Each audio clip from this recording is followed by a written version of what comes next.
அடுத்து நம்ம பார்க்குறது மா வெரைட்டியில் காளப்பாடி. இந்த காளப்பாடி பார்த்திங்கன்னா சூப்பர் வெரைட்டி. மா ரகத்திலே ஒரு நல்ல ஒரு ரகம்னு சொன்னால் இந்த காளப்பாடி ரகத்தை சொல்லலாம். அருமையான ஒரு வெரைட்டி. ஒன்றும் இல்லை, நிறைய பழம் இருக்குது. இங்கேயும் ஒரு பழம் இருக்குது, இந்த இருக்குது. இதையும் பறிச்சிடலாம். 2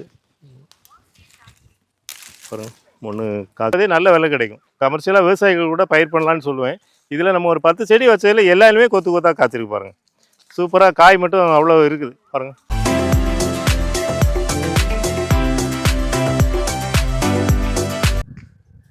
இந்த தோட்டத்தில் பார்த்தீங்கன்னா மகாகனி நடணும்னு, டிம்பர் ட்ரீ நடணும்னு ஆசைப்பட்டாங்க. அதுக்காக நம்ம ஓரத்தில் தான் நடவு பண்ணிக்கணும். நிறையா நம்ம தோட்டத்தில் நர்சரிக்கு வரக்கூடிய கஸ்டமர் கேட்பாங்க, மகாகனி வைக்கணும், தேக்கு வைக்கணும், அது 10 வருஷத்தில் அப்படி ஆகிடும் இப்படி ஆகிடும்னு சொல்லுவாங்க. இது 3 வருஷம் ஆன மரம். 3 வருஷம் ஆன மரம் இவ்வளோ தான் வளர்ந்துருக்கு. இதுக்கு ஒரு முக்கியமான காரணம் மண்ணோட தன்மையும் காரணம். பாருங்கள், இந்த லைன் இப்படி இந்த 2 லைனுமே நடவு பண்ணியிருக்கோம். இதில் இந்த மரம் இந்த அளவு வந்திருக்கு. ஏன்னா கலர் மண்ணாக இருந்தனால இதனுடைய வளர்ச்சி கம்மியாக தான் இருக்குது. ஆனால் இதே இது இந்த இடத்துல தேக்கு வச்சுருந்தா இப்போ இந்த அளவு கூட வளர்ந்துருக்காது. அதாவது நம்ம டிம்பர் ட்ரீ நடும்போது நம்மளுடைய மண்ணோட வளத்தை பார்த்து நம்ம நடுறது நல்லது. எந்த மோசமான மண்ணாக இருந்தால் மகாகனி நடுங்க, தேக்கெல்லாம் ட்ரை பண்ணாதீங்க. அதேமாதிரி தண்ணி தேங்குகிற இடத்துலையும் தேக்கு ட்ரை பண்ணாதீங்க. ஏன்னா அது தண்ணி தேங்கும் போது அந்த தேக்கு வந்து டேமேஜ் ஆகிறதுக்கு வாய்ப்பு உண்டு. அதனால் நம்ம காம்பவுண்டை ஒட்டி மகாகனி தான் நடவு பண்ணியிருக்கோம். நடுவில் எங்கேயுமே நம்ம அந்த டிம்பர் ட்ரீ நடலை. அதுதான் நீங்கள் முக்கியமாக இதில் கவனிக்க வேண்டிய விஷயம் என்னென்னா, நடுவில் நடுப்பகுதியில் எங்கேயுமே நம்ம டிம்பர் ட்ரீ நடவு பண்ணல. அடுத்து நம்ம பார்க்குறது மா வெரைட்டியில் காளப்பாடி. இந்த காளப்பாடி பார்த்திங்கன்னா சூப்பர் வெரைட்டி. மா ரகத்திலே ஒரு நல்ல ஒரு ரகம்னு சொன்னால் இந்த காளப்பாடி ரகத்தை சொல்லலாம். இது பார்த்திங்கன்னா இப்போ கவாத்து பண்ணியிருக்கிறோம். ஆக்சுவலாக இது கொஞ்சம் லேட் சீசனில் காய்ச்சிருக்கு. ஒரு காய் கூட பழமாயிடுச்சு பாருங்கள், மரத்துலேயே பழமாயிடுச்சு. இந்த மாதிரி பழங்களை மரத்துலேருந்து பறித்து சாப்பிட்டோன்னா ரொம்ப டேஸ்ட்டாக இருக்கும். இருந்தாலும் இப்போது சாப்பிட்ற அளவு பழுக்கலை, இல்லை நான் இப்போ கடிச்சு சாப்பிட்ருவேன். இப்போ பாருங்கள், சூப்பராக கலர் தெரியுதா, பழுத்துச்சு மரத்துலேயே. நல்லா பழுக்கலை, கனியலை. 2 நாள் இருந்தால் நல்லா பழம் சூப்பராகிடும். நான் அதை அருமையாக காய்ச்சிருக்கு பாருங்கள், கொத்து கொத்தாக தொங்குது. இது ஒரு நல்ல வெரைட்டி. இப்போ மார்க்கெட்டில் இந்த பழங்கள் ரொம்ப கிடைக்கல. ஆனால் கூட இந்த கஸ்டமர் தோட்டத்தில் நம்ம இப்போ ஒரு 10 மரம் வச்சோம். 10லேயுமே இப்போ காய்கள் இருக்குது. அருமையான ஒரு வெரைட்டி. ஒன்றும் இல்லை, நிறைய பழம் இருக்குது. இங்கேயும் ஒரு பழம் இருக்குது, இந்த இருக்குது. இதையும் பறிச்சிடலாம். 2 அப்புறம் 3 காக்காய் குருவி சாப்பிட்டு போட்டிருக்கு. நல்லா பழுத்துருச்சு, தானாகவே பழுத்து கீழே விழுந்துருக்கு. இந்த பழங்கள் சாப்பிட்றதுக்கு நல்ல விளைஞ்ச பழங்கள் எப்போவுமே சாப்பிட்றதுக்கு எல்லா பழங்களுமே நல்லாயிருக்கும். பிரகாஷ், எப்படி இப்போ காளப்பாடி எப்படி இருக்குது? நான் சூப்பராக இருக்குன்னு சொன்னேன், நீங்கள் என்னன்னு சொல்லுங்கள். இது வந்து சின்னதாக இருந்தாலும் பெரிய மாம்பழம் சாப்பிட்றோம் இல்லையா, அந்த ஒரு டேஸ்ட்டும் இது ஒரு தனி டேஸ்ட்டாக இருக்குது. தனி டேஸ்ட். ஆனால் பார்க்குறதுக்கு சின்னதாக தான் இருக்குது. ஆமாம், இங்கே பார்த்தீங்கன்னா சின்னதாக தான் இருக்குது. ஆனால் பழம் நல்லா ரொம்ப டேஸ்ட்டாக இருக்கும். அதனால நிறைய இருக்குது. நிறையா இருக்குது. விதை சின்னதாக இருக்குல்ல, சின்னதாக இருக்குது. இது சின்ன மெச்சூரிட்டி ஆகாத பழம் மாதிரி தான். அது நல்ல மெச்சூரிட்டியான பழம்னா இன்னும் நல்லா தான் சொல்கிறோம். ஆனால் பழம் நல்லா இருக்குது. பழம் நல்லா சாப்பிட்றதுக்கு ஒரு டேஸ்ட்டாக இருக்குது. நம்ம அடுத்து பார்க்குறது வந்து புனாசாங்கிற வெரைட்டி. இது வந்து ஆந்திராவில் ரொம்ப ஃபேமஸான வெரைட்டி. பார்த்தீங்கன்னா கொத்து கொத்தாக காய்க்கிற தன்மையுடையது. அதாவது மற்ற மாங்காய் இல்லாத நேரத்தில் இது காய்க்கிற தன்மையினால் உங்களுக்கு மார்க்கெட்டில் காய்க்கே நல்ல விலை கிடைக்கும். பார்த்திங்கன்னா இதுவும் நல்லா மெச்சூரிட்டி ஆகிடுச்சு. பழத்துக்கு நல்லா விளைஞ்சி பழுக்கும்போது நல்லா டேஸ்ட்டாக இருக்கும். அதுமாதிரி சமையலுக்கும் பயன்படுத்தலாம். இப்போ மார்க்கெட்டில் எங்கேயுமே காய் கிடையாது இல்லையா, அப்போது மாங்காய் விற்கும்போதே நல்ல விலை கிடைக்கும். கமர்ஷியலாக விவசாயிகள் கூட பயிர் பண்ணலான்னு சொல்லுவேன்.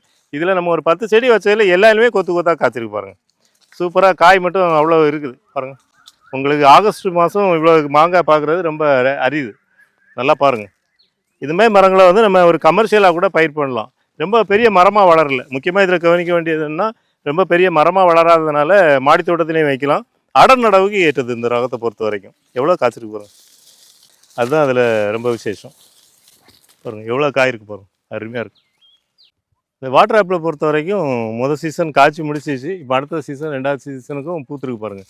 இப்போ நிறைய பேர் விவசாயிகளாக பயிர் பண்ணவங்க கூட சொல்கிறாங்க, இது ஒரு நல்ல கமர்ஷியலாக நல்ல விலை கிடைக்குது. அந்த மாதிரி இப்போ கொஞ்சம் டிமாண்டு. இந்த பழங்கள் வந்து மார்க்கெட்டில் ரொம்ப இல்லாதனால இந்த மாதிரி பழங்கள் காய்க்கிறது ரொம்ப விலையும் கிடைக்கும்.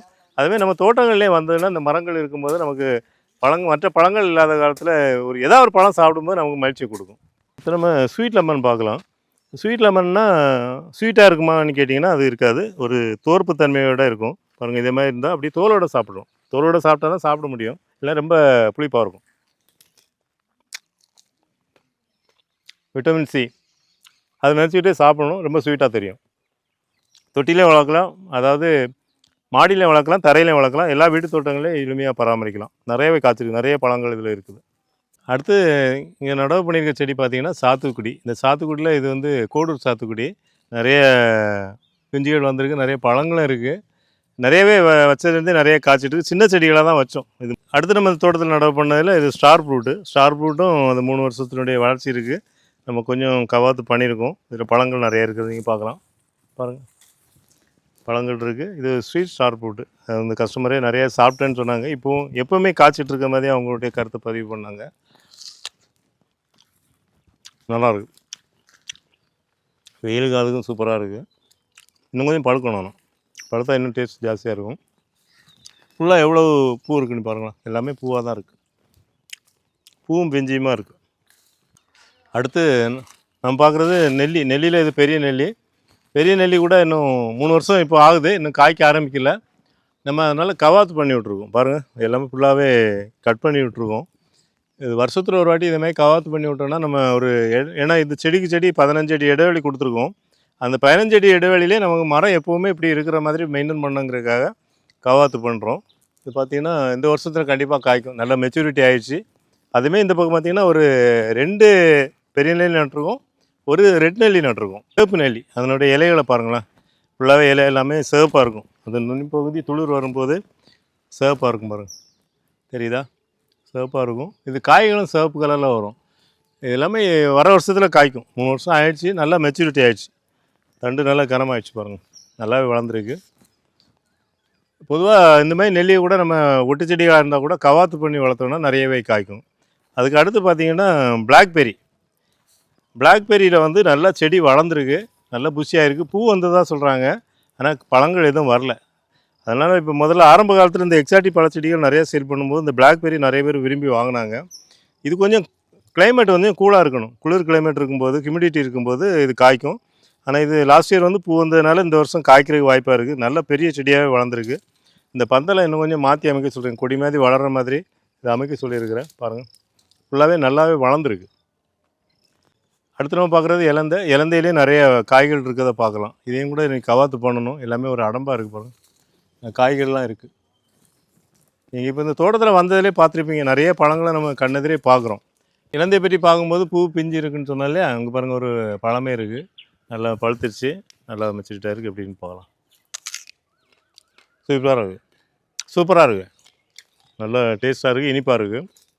கடையில் வாங்கும்போது நம்ம இப்படி ஃப்ரெஷ்ஷாக சாப்பிட்றது டேஸ்ட் இருக்காது. அடுத்தால கலாக்காய் இருக்குது, சாப்பிடலாம் வாங்க. கலாக்காய் அப்படி சாப்பிட முடியாது. கலாக்காய் பாருங்கள், கலாக்காய் செடி கூட நம்ம 3 வருஷத்துக்கு முன்னாடி கொடுத்த செடி தான். பெருசாகவே வளர்ந்துருச்சு, நிறைய காய்கள் இருக்க பார்க்கலாம். இதை ஊறுகாய் பயன்படுத்தலாம். முன்னாடி காலத்துலலாம் இது ஸ்கூல் பக்கத்துலலாம் வச்சு சேல் பண்ணுவாங்க. இப்போ வந்து இப்போ உள்ள ஜென்ரேஷனில் உள்ளவங்களுக்கு தெரியாது. நிறைய காய்ச்சிருக்கு பாருங்கள்.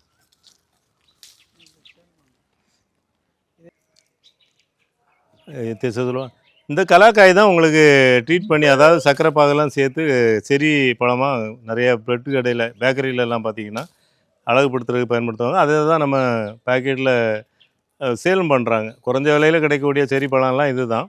இதை வந்து நம்ம இதில் உள்ளே இருக்க விதையை எடுத்துக்கிட்டு பழத்தை சர்க்கரை பாகத்தில் போட்டு கலர் கோட்டிங் கொடுத்துட்டா உங்களுக்கு செரி பழமாக மாறிடும்.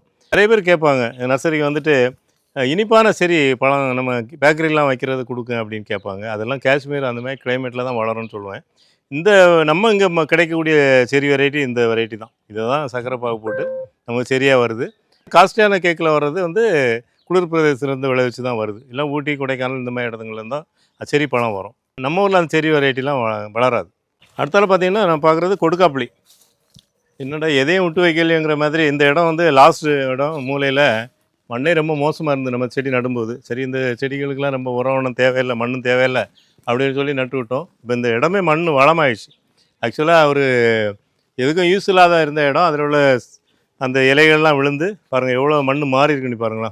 இந்த கலாக்காயும் அதே மாதிரி தான் நடவு பண்ணணும். இந்த இடத்துல மண் நல்லா இல்லை, சும்மா நட்டு விட்டால் வந்துடும் அப்படிங்கிற மாதிரி தான் இந்த கலாக்காயை நடவு பண்ணணும். கலாக்காயில் எவ்வளோ காய்கள் இருக்குது பாருங்கள்.